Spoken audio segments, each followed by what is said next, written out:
Thank you for joining us for more BSTV. I'm Shantaria Marie, and in today's sports news, I'm going to briefly talk about the Floyd Mayweather-Manny Pacquiao fight that was dubbed as the fight of the century. It took place here in Las Vegas this past Saturday, May 2nd, and I watched the fight on pay-per-view. At $100 per pay-per-view, a lot of people felt this fight was unworthy of its title, Fight of the Century. Honestly, I even expected either Mayweather or Pacquiao to leave the fight with some indication that a fight had taken place. But each fighter left the ring looking close to exactly the way they did when they first entered it. Although I am not a significant fan of boxing, I watched a few of their fights on YouTube and figured Mayweather would win, which is what happened. But Pacquiao had extra points in my book for the shirt he wore before the fight. A lot of Pacquiao's fans were left heartbroken as they felt he had won hands down. Pacquiao was the aggressor in the fight, but Mayweather's accuracy is much higher when it comes to landing punches. Mayweather seemed to bounce around the ring quite a bit. There was even a time when his father inquired about why he wasn't as aggressive as he should be. And apparently, it has recently come out that Mayweather was strategizing to gain another fight with Pacquiao. I mean, that's pretty understandable as to why he chose to not be as aggressive. I'm not sure if he will get that rematch, but overall, a lot of people were let down by this fight of the century. Next up, in our entertaining news, on Monday, I went and saw Fast and Furious 7 in the cinema. The film paid a tribute to the passing away of one of its main stars, Paul Walker. And overall, I'd say it was a very action-packed, entertaining film that I would watch again and highly recommend. It is definitely an edge-of-your-seat action film that is meant to keep your adrenaline pumping. Fast cars, beautiful people, explosions, what's not to love? The tribute even brought a few tears to my eyes. The people behind the film did a great job in dedicating it to a remarkable actor.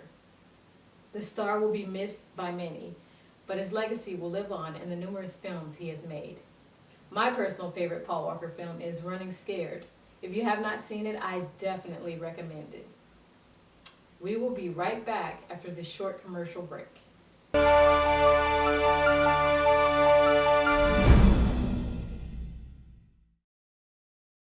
President Barack Obama. This week, the President promoted the My Brother's Keeper program, which will provide education, job training, and mentoring for young men of color. I think this program will bring a lot of positivity and change to communities that truly need it. A lot of people may not know this, but Barack Obama himself grew up without a father. He didn't allow that to tear him down. He kept achieving his goals, and look where it has got him. He did it for all of us who have been let down, felt alone, lost hope. It's his way of showing us that we can become better than our environment. We can overcome and achieve great things. Take him as an example and never allow your own negative thoughts or the negative comments of others to stop you. You are someone. Trust and believe that you can achieve.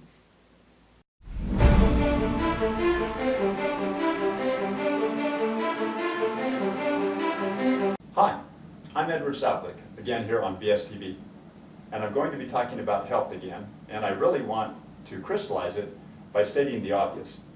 In this life, we only get one body. It's not like a car that you can just turn in and exchange when it goes bad.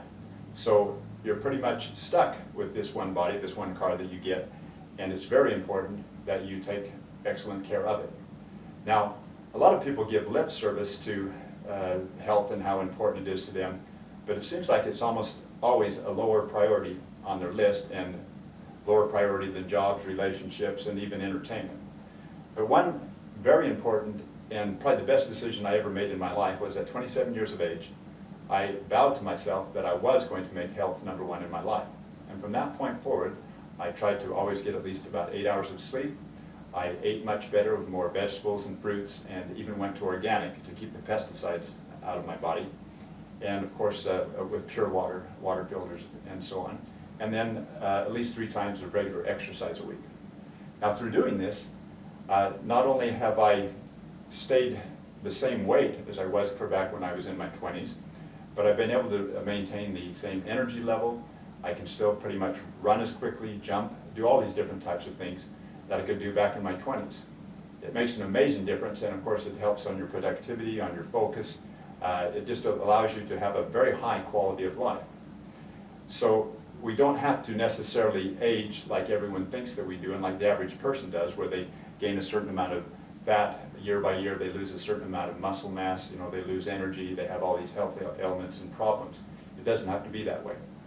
And I'm actually now starting to close in quickly on the half-mile and mile records, getting down close to the 5-minute mile in the 5 minutes in the mile, and down about a 2:15 or so in the 800 meters.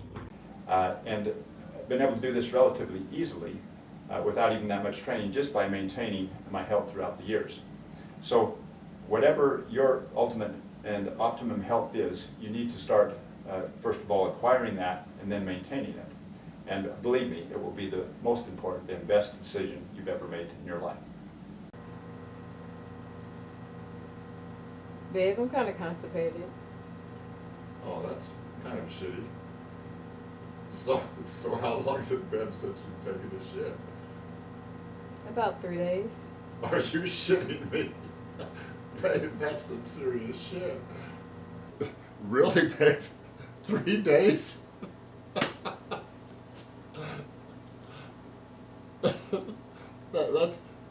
That's a hell of a lot of backup shit. Okay, I'll try to get serious about this. When is the shit gonna hit the fan anyway? Babe, are you okay? Yeah. Is shit gonna happen here soon, do you think? Is shit happening? Is the shit about ready to hit the fan? You're so terrible. I'm sorry. I really don't mean to be shitty like this. Cut it out. Okay, yeah, gotta cut these shit jokes out. So how do you feel? Kind of like shit? Sorry, babe. I just can't help it.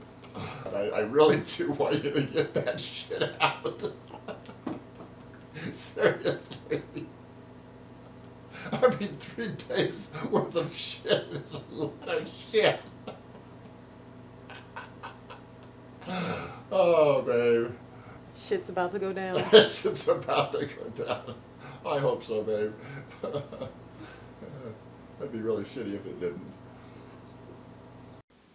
We just had a lighthearted video about constipation, but constipation can be a serious problem. Even when it's not that chronic and acute, it can cause a person to feel bloated, irritable, headachy, with less energy, focus, and sometimes considerable pain. Most people feel that if they have just one bowel movement a day, they are fine. Although it's true that once a day is considered good for most Americans, with the right healthy diet, a person should have 2 or even 3 bowel movements a day. True, normal, and healthy is really 1 bowel movement per meal eaten. So most people should probably rethink what they think is healthy. Just because the average American may have less than 1 bowel movement a day or is overweight doesn't make it healthy or good. So you can see now that the right diet will not only make you healthy, but will also restore normal bowel movements.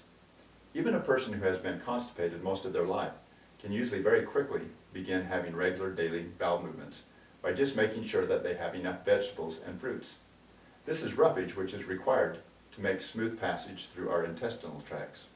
Also, making sure that you drink enough water is helpful too. So, if you've been constipated and thought the only way to relieve it was through taking laxatives, just start adding lots of vegetables to your diet, like celery, carrots, and lettuce. So let's really get serious about eating healthy now and get that shit out of there.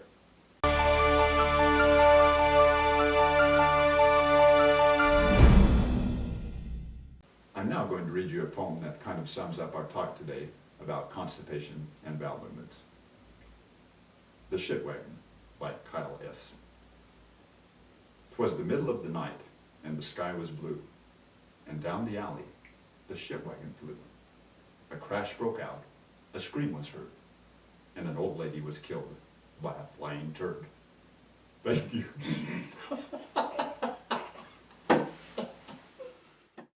Thank you for watching our news episode of BSTV. We hope you enjoyed our broadcast. If so, feel free to like, comment, and if you really enjoyed it, click on the button here at the bottom of your screen to subscribe. We hope you join us next week. Good night.